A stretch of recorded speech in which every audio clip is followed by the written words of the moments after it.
Hello everyone. Today we will be having a in-depth lecture on quarterly theory.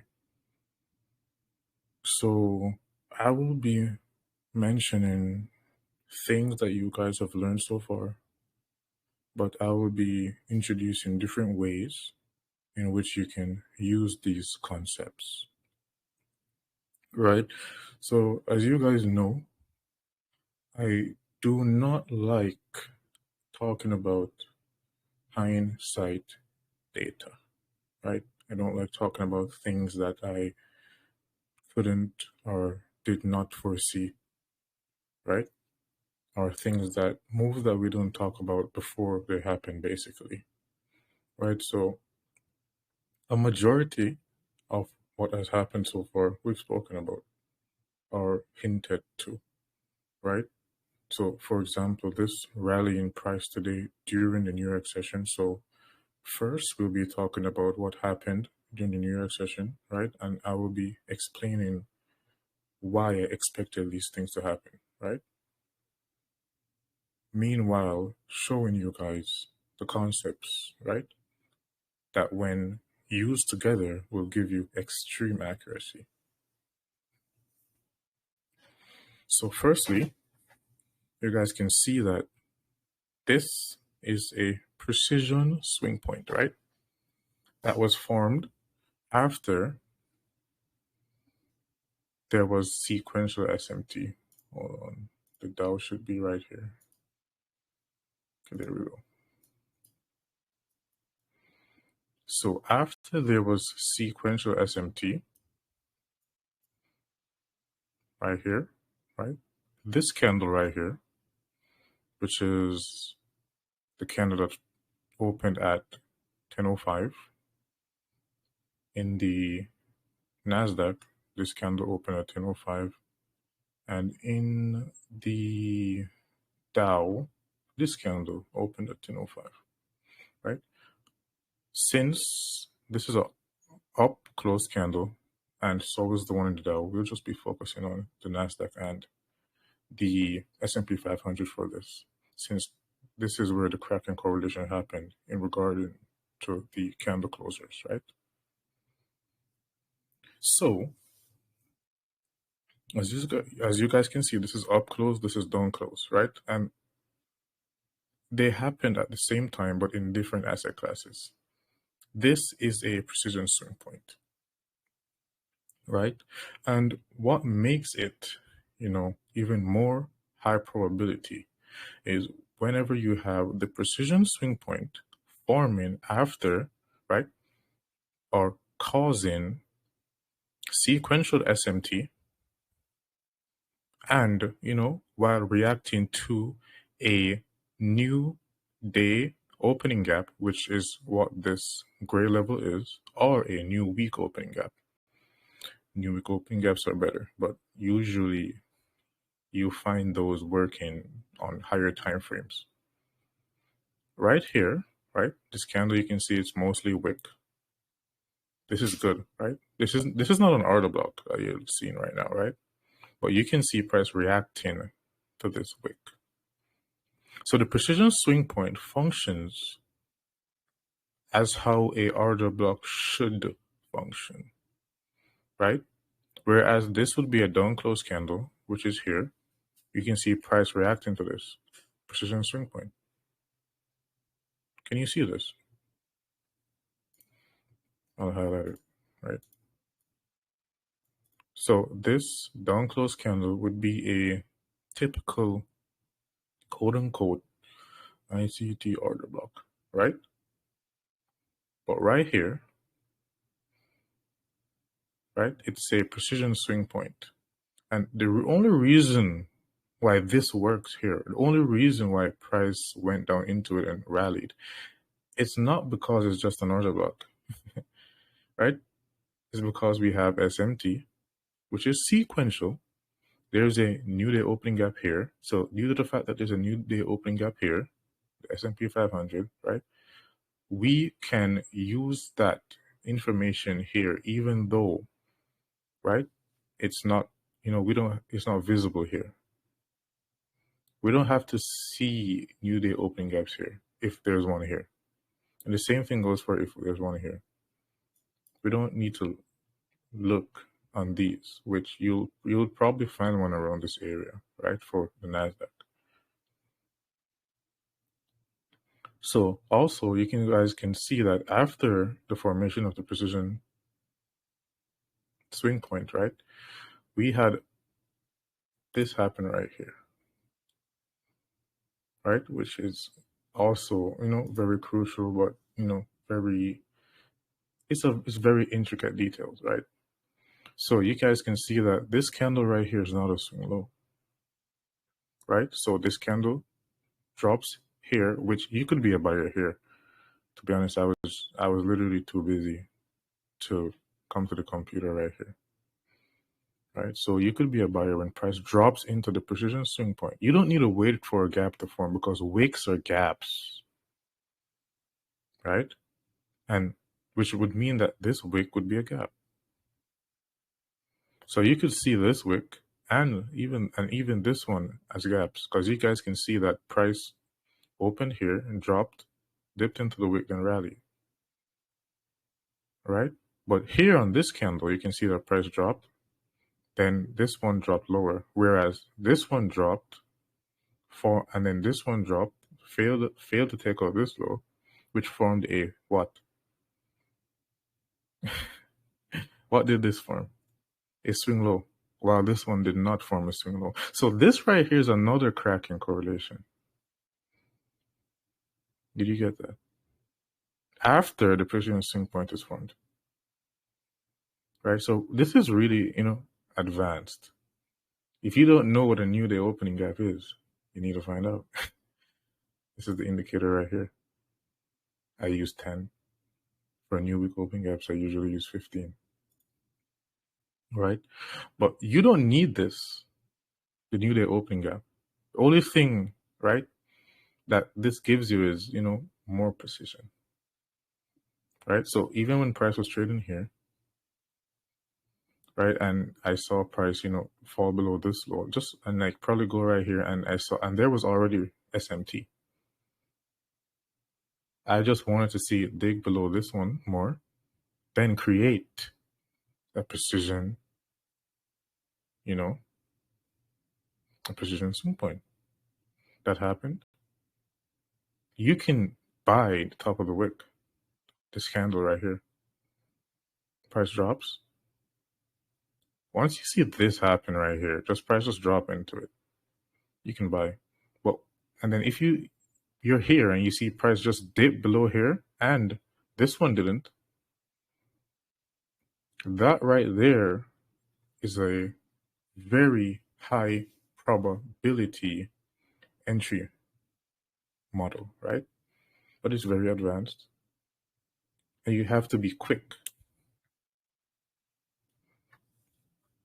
right? So most of you wouldn't like catch this small intricate detail, but that doesn't matter. Once it drops into here, right? And it dropped below the true session open, right? While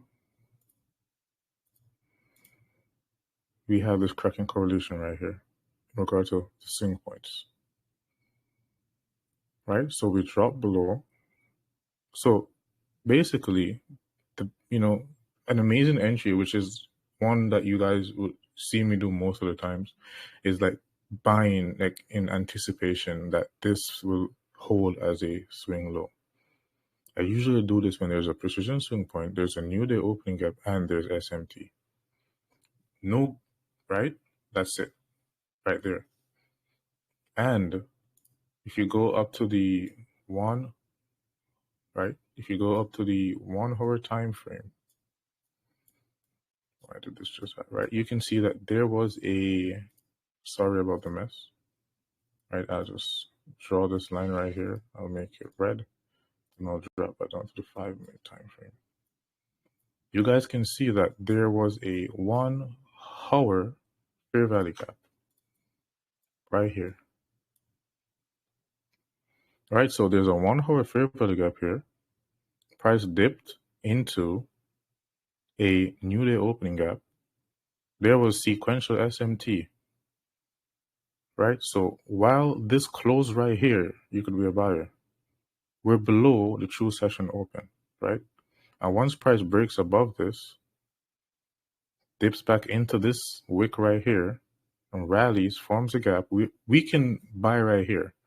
So it's not that you can't buy above new, true session opens or true opens. It's not that you can't, right? It's just that the buying must have been initiated already. So trend must have been changed. There must be multiple cracks in correlation. Anytime price turns, you're going to see a lot of crack in correlation in regards to price between similar asset classes, right? All occurring below true opens. So right here, right, we're looking at the 90-minute cycles, and right here we have this. That first of all, the SMT was a cracking correlation. Then we had the precision swing point, or a second cracking correlation. Then we had right here, right, a cracking correlation between this swing low right here. Whereas here, let me show you. Here, right, look at the candles. This made a lower low, while in the S&P 500 here, it did not. So after this happened and you see price shifts market structure above this high, this is where I bought this morning, or where I expected price to go higher. Then when price was around here, I told you guys that, what did I say? Take profit. Why? There's a new day opening gap here. Amazing. So right here, you guys can see this is a breakaway gap. And when do breakaway gaps form? Breakaway gaps form, most times or not, after a fair value gap gets filled to the brim, right? So when a fair value gap is completely filled, you usually have explosive price action afterwards. So the first thing is, right? The first thing is that the algorithm does is, okay, we got to create SMT, right? Then, okay, we need a precision swing point. We need to rebalance into the precision swing point, the candle that formed it, right? Then afterward, you create a fair value gap. After the fair value gap, there's a breakaway gap, right? Which is why you don't want to be buying above equilibrium. So you're not going to find a setup here, right? If you take your fibs and where is it?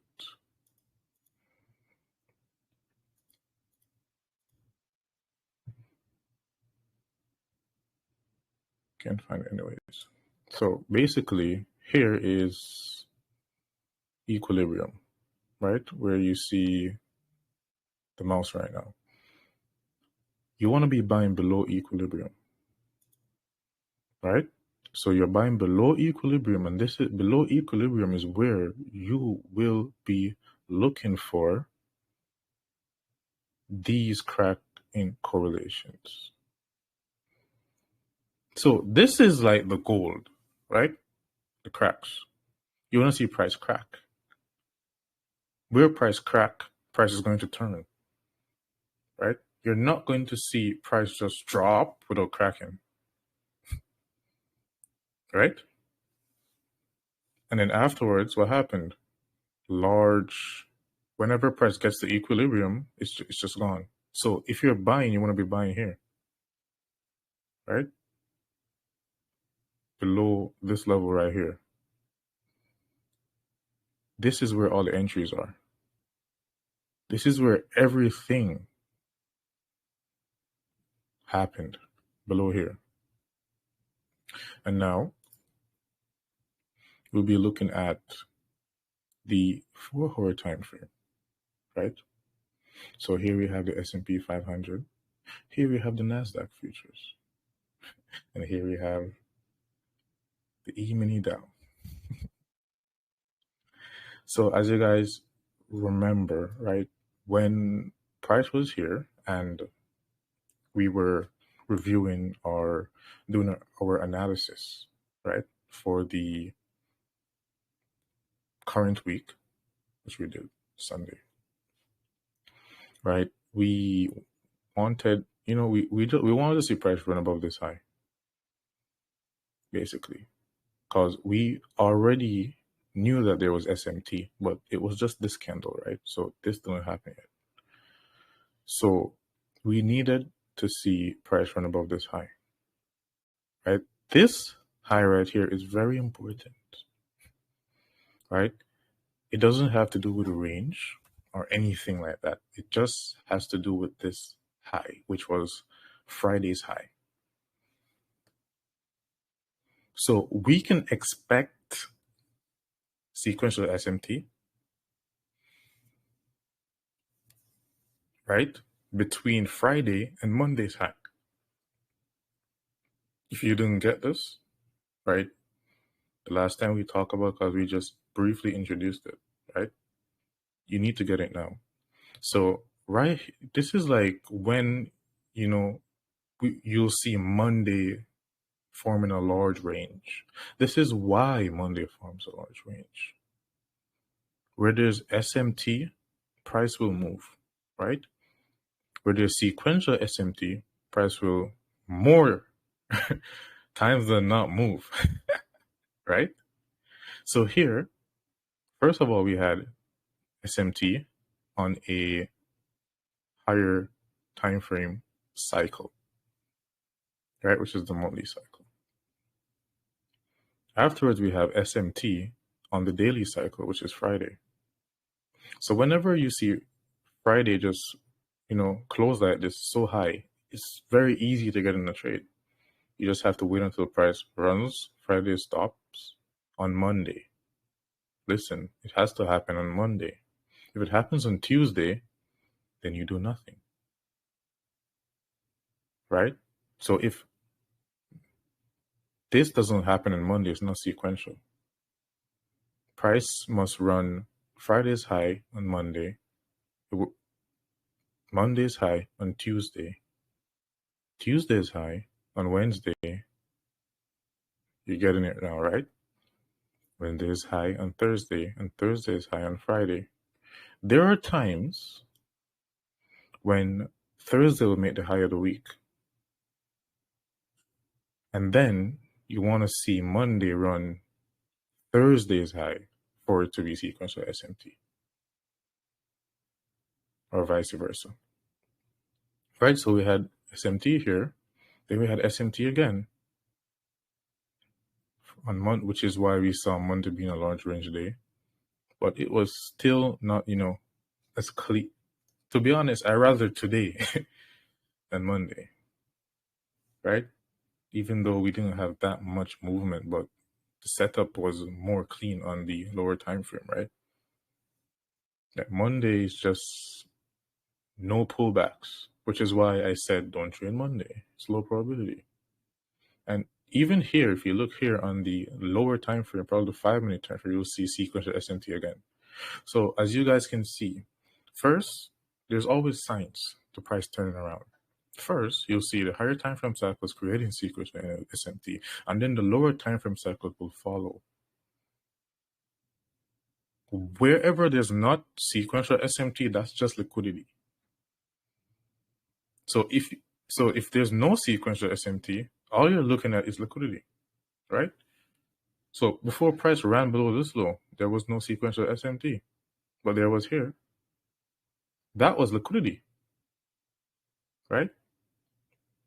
Whenever you see price, right, creating SMT by trading way below a previous low, whereas you would have Nasdaq trading probably here, and the S&P 500 probably trading here, and there's no wick, and there is no gap, right? There's just a low. You would expect price to react to the rejection block, which would be the body of the lowest close before the low of the wick. And the same thing for here. Also here, we had right? Sequential SMT again. So we had sequential SMT here and sequential SMT here again.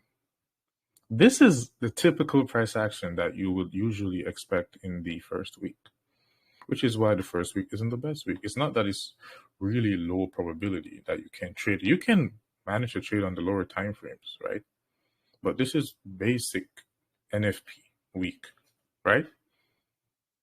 And this explains to you, right, why now we have low probability price action, right? If there was no sequential SMT here, then we could expect price to just drop.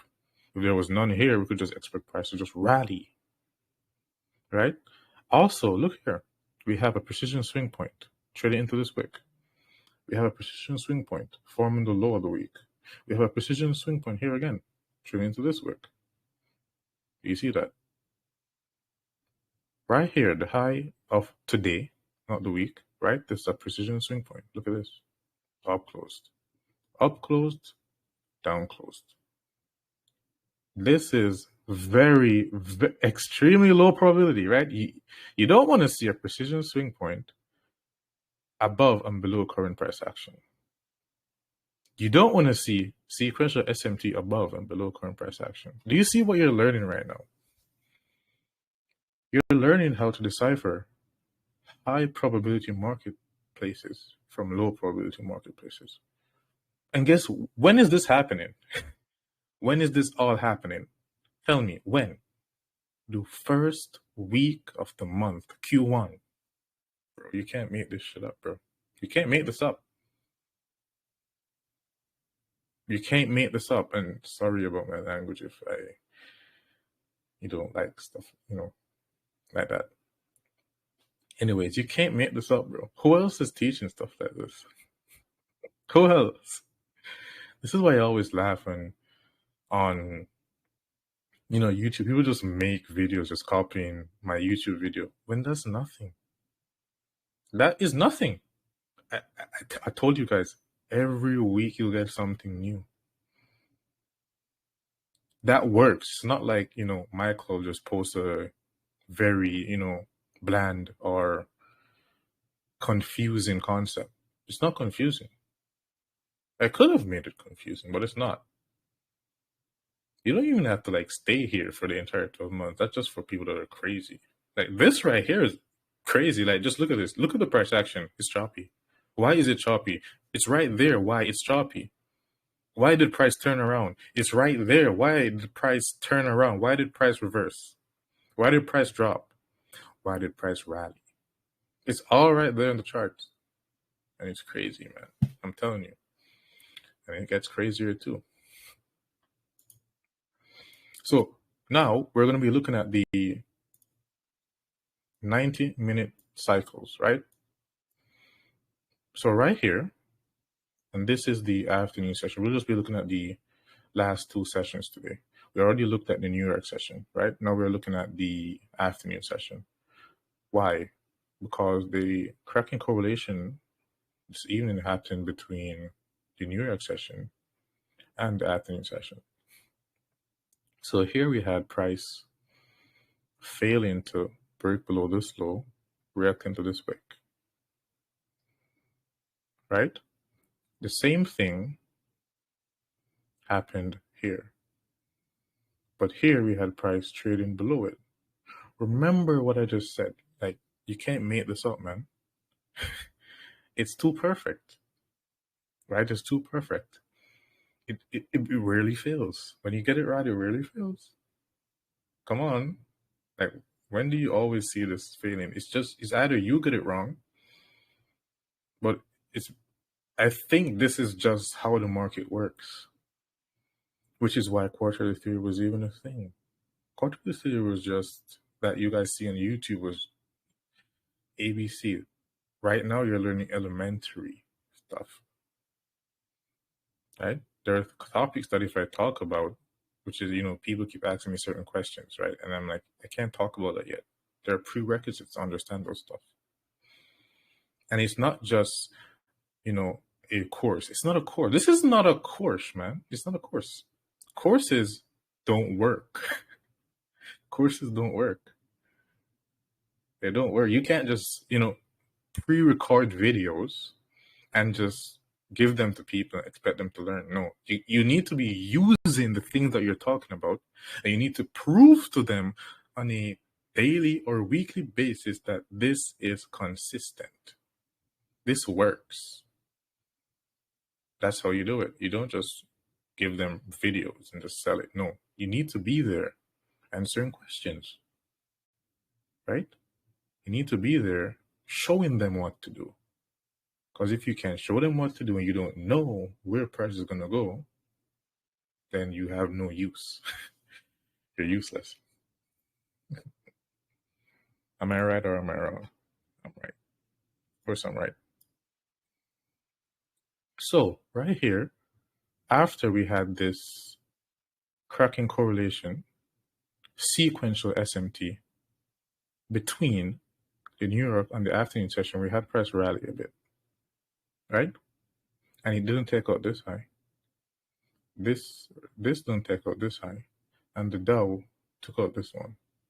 So this is another way, right, of price creating low probability conditions, right? First of all, we had sequential SMT here. We had sequential SMT here as well. But the price closed higher, right? It rallied. Why did it rally? The sequential SMT, it's right here. Cracking correlation. Look at this candle's low right here. Where did it form? What did it react to? It's the same thing basically happened over and over, right? Over and over and over and over. Look, touch the wick of what? What's this? The precision swing point. Do you see that? It's insane. Precision swing point, the wick. Right here.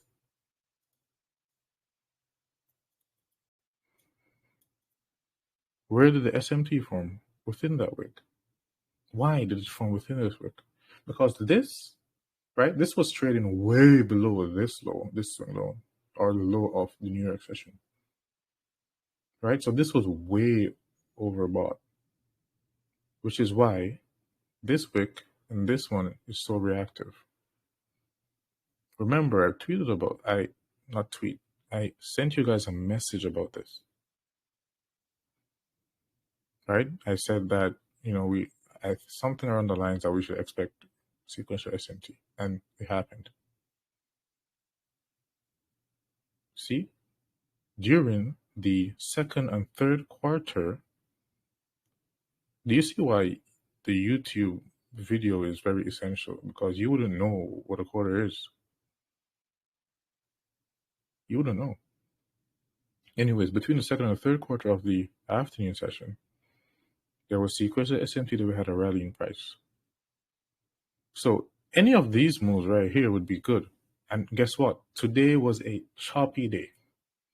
But I still see most of you guys navigating the market. So imagine when it gets clearer. Imagine when it gets better. Just imagine. And imagine when you learn the stuff that are better than this. Right? I'm not here to sell you guys dreams or, I'm not here to just be like, you could, learn how to do this. Or, you might. I'm telling you that if you actually put the work in, you will, right? If you actually study, you will. Literally. Today, before I basically gave a signal, because price just dropped into a fair value gap and rallied right afterwards, right after I talked about it, right? I didn't want to do that, right? Because I know that a lot of you are going to be buying and then expecting me to always be doing that, which I probably will whenever there's, clean price action. I can't help myself. Well, the goal is for you to do that by yourself. The reason why I do that sometimes, most of the times, well, every week, is because, you need to be reassured that I can actually do this. I know what I'm doing. I know where price is going to go most of the times. Whenever I see the signature that I prefer to see in price action, which is this. So sequential SMT is the base, right? First, you lay down what? ICT. On top of ICT, you put quarterly theory, the basic, that YouTube video. Then you go deeper. There is what? Sequential SMT. You lay that on top of that, then that's it. You're better than everyone already. You're already one of the top analysts, right? Like literally alive. You just need to use this properly. You need to apply yourself, right? You need to study. If you don't get it yet, you need to study. Don't understand, you need to just study more. Okay, it's hard and I just can't grasp this concept. Study until you do. I've been studying this for 2 weeks and you need to back test more. I'm failing. Do it until you stop failing. That's how you do it. You do it over and over and over and over and over until you make every mistake possible. Right? Your brain will remember those automatically. And then that's when you inch closer to perfection. That's literally how you inch close to perfection. How do I know that, if you're new, don't trade tomorrow? Because of everything that I just showed you in price action. It shows you. This is low probability, or this is high probability. You're going to know. You're literally going to know by just looking at these signatures in price. If you realize, I don't order blocks. I don't like order blocks. Personally, true opens, highs, lows, wicks, gaps. That's important. Quarterly theory. You just need to know the quarters. That's just what, that YouTube video is just showing you the quarters. Right? Also, whenever you're trading the afternoon session, you want to stop trading in, after Q3 finishes, right? So if there is not a cracking correlation, right? Or a sequential SMT between Q1 and Q2 or Q2 and Q3, you're done. That's how you know that you're done for the day. Because afterwards, you're going to get price action like this. Listen, almost 100% of the times, if there's not a correlation between here and here or here and here, don't try to trade after, what time is that? 4:30. That's it. You're done. That's when you're actually done, right? As you guys can see, during Q3, we had, price rally a bit. You could get something right here. This is a 5-minute chart. On the 1 minute, this would be a pretty good move, right? That's where today you guys saw, I posted about this before anything happened, which is always amazing to me because, when I just began, I used to look up to like Michael, and I think it's just Michael really, because he had this next level precision that I was aiming for, which I'm still aiming for more precision, right? I'm always in the lab. Don't take no breaks. Always working, man. It's actually insane. It's like I just want to know where price is gonna go. That's all I want to find out, and I just make mistake after mistake back testing, and then I'll get a numerous results from that. Take a lot of notes. Got like 10, 11 notebooks filled, written by hand. Information. Insane. Going through data and it just seeming like nonsense until it just clicks. But anyways, that's it for today, and I hope that you guys found something useful, in all of this, in what I'm sharing with you. And until Sunday, I will be, sending messages in the group, of course, prior to Sunday. Maybe we'll be, having a live stream either this Friday. If it's not Friday, it's going to be Saturday, right? Just talk about stuff, answer some questions, maybe. Right? Last Saturday I wanted to do that, but I was very busy. So busy, it's insane. I had to be switching you guys to this group, which you guys don't have to worry, right? Again. Is it recording? Oh, yes, it is. Oh my God, I thought it wasn't. Yes, so I'll speak to you guys Sunday. Saturday the later. No, Saturday, Sunday. Yeah, that's it, Saturday and Sunday. Would it be recorded Saturday? I'm not sure. Probably say some unhinged things there. Anyways, I'll talk to you guys. Have a nice night.